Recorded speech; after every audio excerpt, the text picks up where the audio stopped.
Hey guys, thanks so much for joining and watching the Til Death podcast. Listen, you want to watch all the way to the end today. We're talking about how to understand your husband. We get into some really good questions, like what do they expect when they get home? Why do they think that way? Why don't they talk about their feelings? Listen, really good. So make sure you stick around to the end. Here we go. Here to help the ladies. Well, we're back. And I'm excited. Like we never left. We're just here hanging out.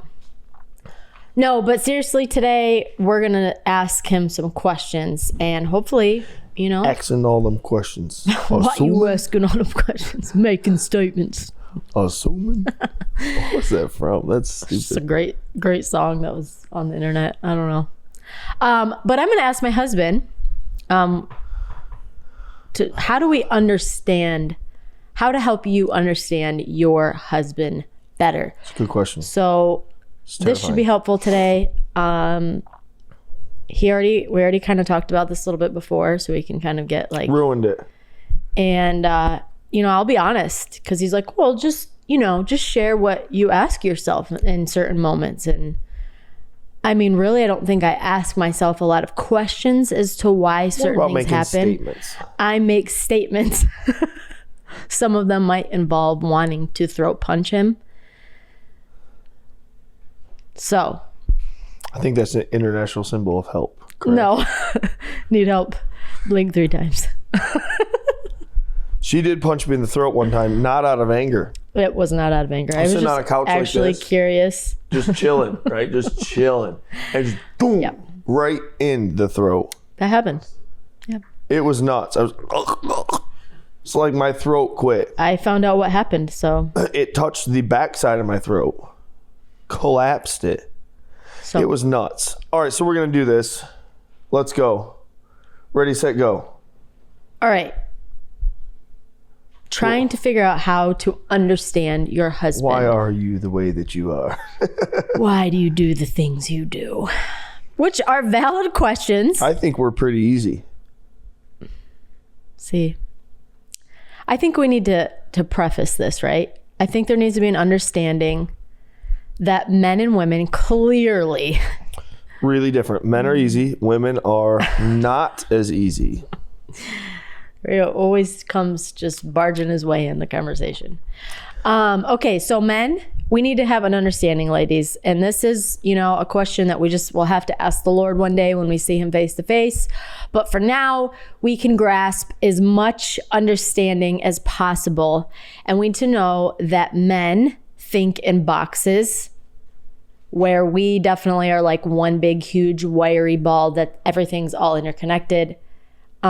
Sounds awful. So we have this thought happening simultaneously while this thought's happening, and we're thinking about last week's conversation and what we're doing next week and what we need to feed the kids and why we're mad and we're hungry, like all of it. We know that all of it is connected. I don't have any rhyme or reason of why. That's just how we're wired. And guys are literally in box form. They can jump out of this box to this box and not even think about what's happening over there. And it really is a luxury. It must just be a luxury. I think God just loves us more. That's crazy. That's wild. I don't know. Maybe it's a part of the fall. I blame Eve. She's a terrible person. She better be on her own island up there. I'm coming for her. Like, you get to go to heaven, but your heaven's over there. Yeah, because we know these women are going to be lining up. It's just anyway. Fading Eve as soon as people get to heaven. Look, let me get my 30 seconds with they you. Get Come to here. throw a smack as they walk by. That's crazy. That's blasphemous. You're going to okay. hell. That's why women are not allowed to teach the Bible. No, that's wild. Okay. I'm just kidding. It was a joke. All right. So let's just start here. What or how do you make decisions pertaining to our marriage, like making choices or decisions or pertaining to our family or our marriage? Okay, how I do it is I look at what my values are, which is now my family's values because they've adopted my values, right? Which are biblical values. Yeah. And I first run it through the lens of like, are these things biblical? and then through the lens of, does it have like a long-term win or loss? And then what's the priority? Is this now, later, never? Because it could be a good value and it could be in the vision, but it could be like, it's just never going to happen. Right. So is it now, later, never? And then what's it going to require? So I would say kind of like really all my decision making kind of goes through that, is like, what's the value? Does it line up? Is it biblical? Yes or no? Does it line up with where we are going? Yes or no? Is it now, later, never? And then what's like, count the cost. Like, what's this going to require to get there? It's kind of how I run through a lot of decisions in my head. Okay. That's good. That's kind of how I formulate those things. Yeah. Which I would agree with. I think if we just simply make decisions off of a whim or an emotional moment or, you know. And look, when it comes to like buying cars, oh gosh, I really don't do that well. I should do that better. I'm like, that's a good deal. Let's do it. Because I hate fixing cars. I'm going to be honest. Impulsive. If it's like check engine light came on, it's like, just get rid of it. It could be a $40 part. I'm like, no, this is the start. Get rid of that thing. Destroy it. He's very impulsive. I am very much I would probably still be driving my first car that I had. Oh, I hated that thing. It was so ugly. I know, but it was. But you know what? It got me from here to there. And yeah, so like, I'm not perfect at this, but I would say most of the time, and like really my barometer is like, is it a nice car? Is it a good deal? Can we afford it? Yep. All right. Yes. Sweet. Run it. Which is kind of like wild. It's like, that was a quick $20,000 decision. Should probably slow that down. Yes. But if you don't jump on it, someone else is going to get the deal. See? Understanding how they think. I do think though, like many people don't think like that. Right. Many people think through the lens of, does this make me comfortable? Is it easy? How does it make me feel? And dude, living like that is living as a slave to your emotions and feelings is terrible. Right. So we don't get that luxury as a man. Have you always lived this way? Or was it a process or a decision that you had to make to kind of say, okay, I'm going to change up how I make my decisions and what they're based on? I think like people just grow in maturity, or they should grow in maturity. Right. So like, clearly no, when I was 17, I definitely was not thinking like this. Right. But you grow in it 100%. And I think as you get older, you should be establishing your values more in scripture. As you get older, or as you get matured, not older, because old doesn't equal maturity. As you get more mature, you should be establishing all of those things. What is our purpose? What is our goal? Where do we want to be? Like, those things should all be more established as you grow more mature, which is not an accident. Right. Takes priorities and effort and choice. Yeah. An effort to grow up. Yeah. Not just sit on a PlayStation for 6 hours a night like a child. Yeah. Okay. So when you come home after you've been working all day, what are things that you look for when you come home or would like to see? I would love kids thrown in my arms, the house to be a mess. I would love for you to run out of the door as fast as you can. No, like the complete opposite. The complete opposite. I think like, and look, a lot of women work too, so this is not always a perfect example, but I think men are looking for peace, especially if you like worked all day and the world's a pretty wild place. There's a lot of arguments, a lot of fights, a lot of jostling for positioning. And you know, the last thing you want to do when you come home, and this is probably for both people really, is like you want an atmosphere of peace. You don't want to walk in your own house and feel like, I have to leave. This is awful. It was easier at work. Right. Like if it's easier at work, people are just going to stay at work. But I think people are looking for peace. Like peace should mark your home 100%. I think I'm looking for peace, and that's something that I want. And I think it helps too when you get home from work, and if you have the luxury of your wife maybe working from home or not working,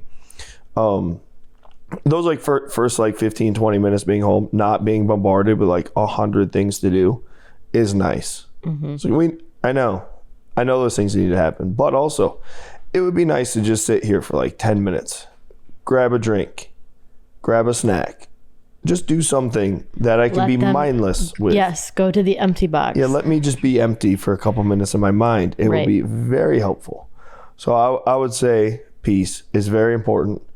And it depends how your home is set up. Ours is set up pretty traditionally where she's the homekeeper. So I get to have peace when I get home, which is nice. It's very helpful. Yeah. Okay. What are your expectations or thought processes when it comes to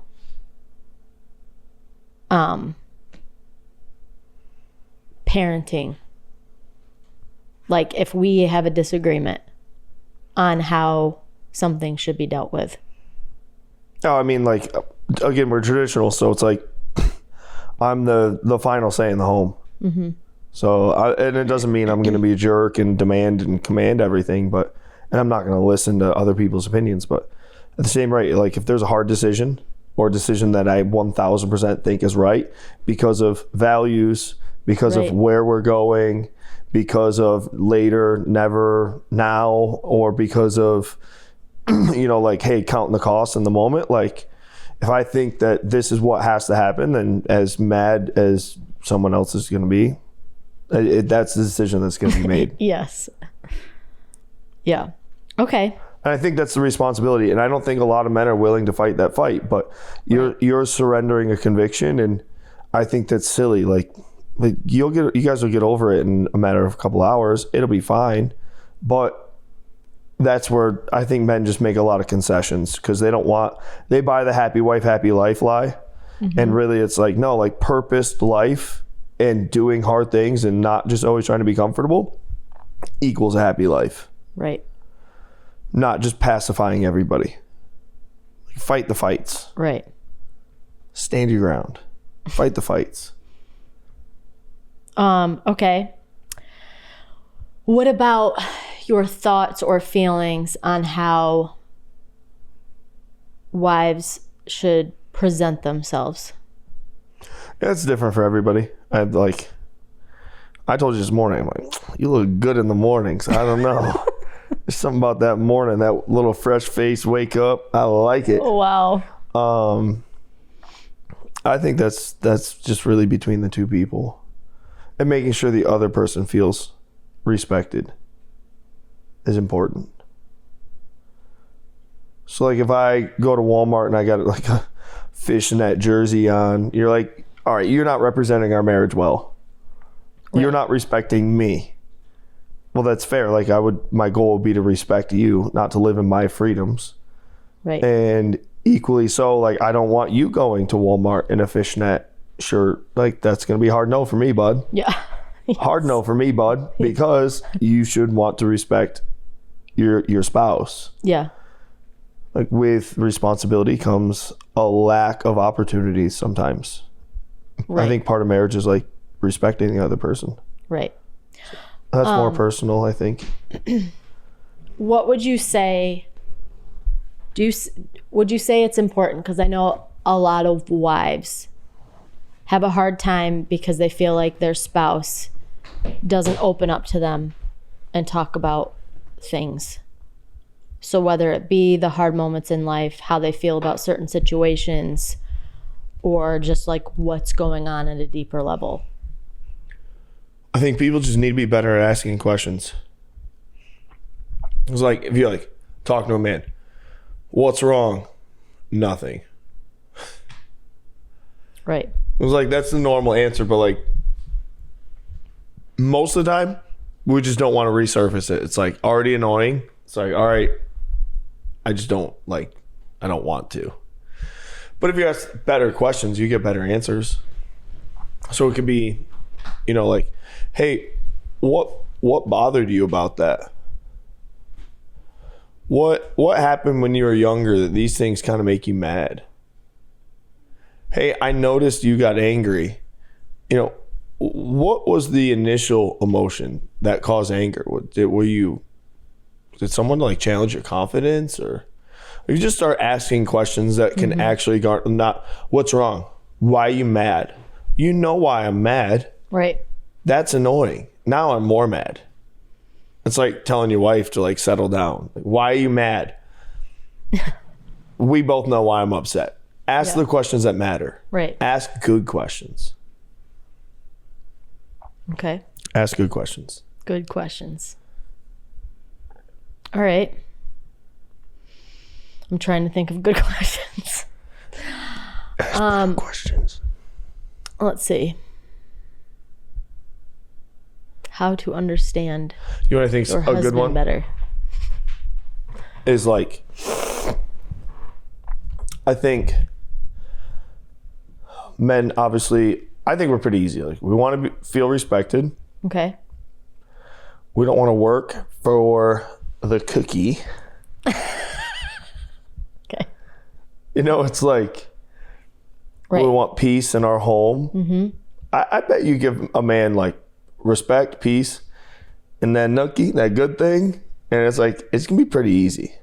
I would agree. I think we're quite simple, and then like contextually per marriages things work out. But I would even say for me, like, I would rather, in terms of respect, like I'd rather be like, that's a stupid decision. Like, oh, that's a shot on, like, what the heck, dude? Like, Right. that's rude. Right.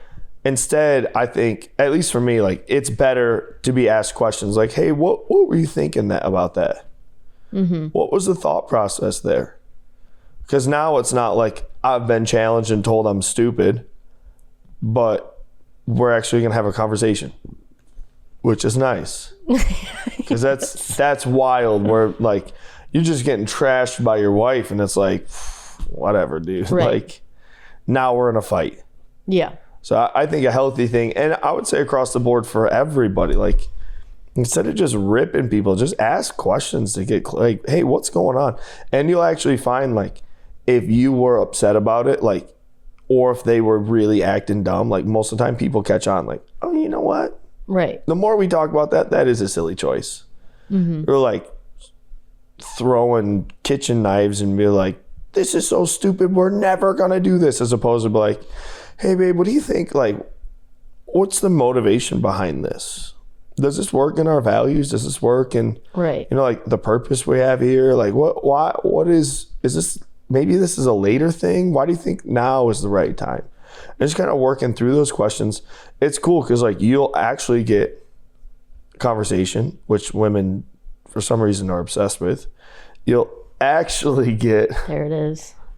you'll actually get, you know, like conversation, communication. You'll actually get clarity. You'll actually probably end up revealing where the miss in the thought process is, and or just let people be aware, like, oh dang, I've just been thinking emotionally through this, and you're not a jerk, and you didn't cause some giant old fight where you just had the other person dig their feet in more.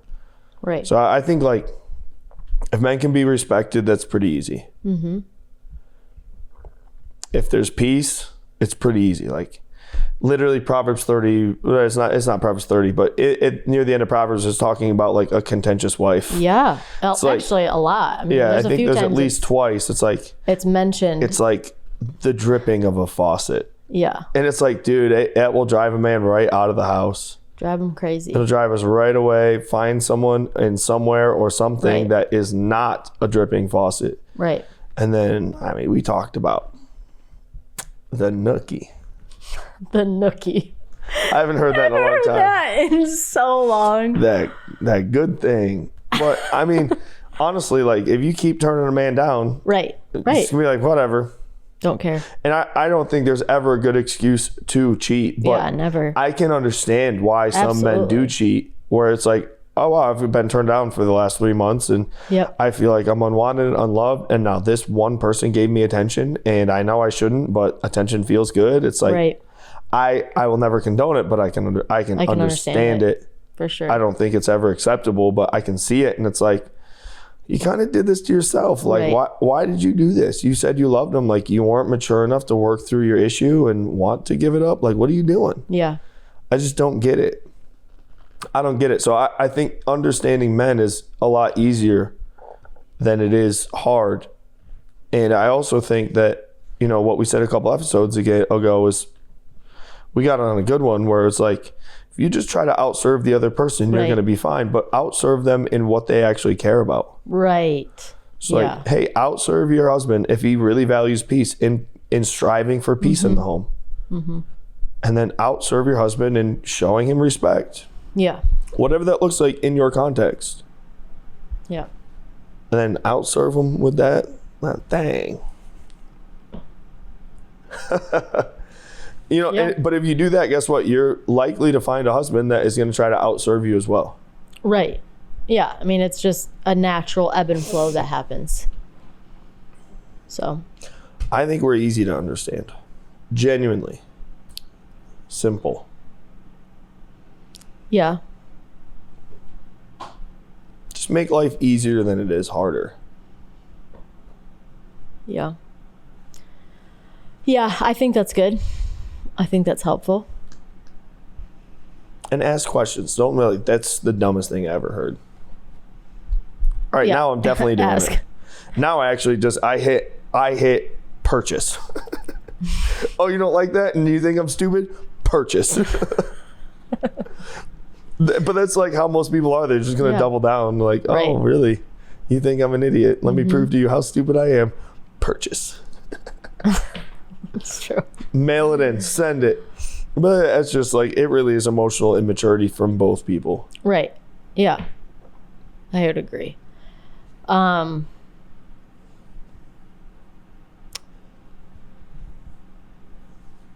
don't think I have any more.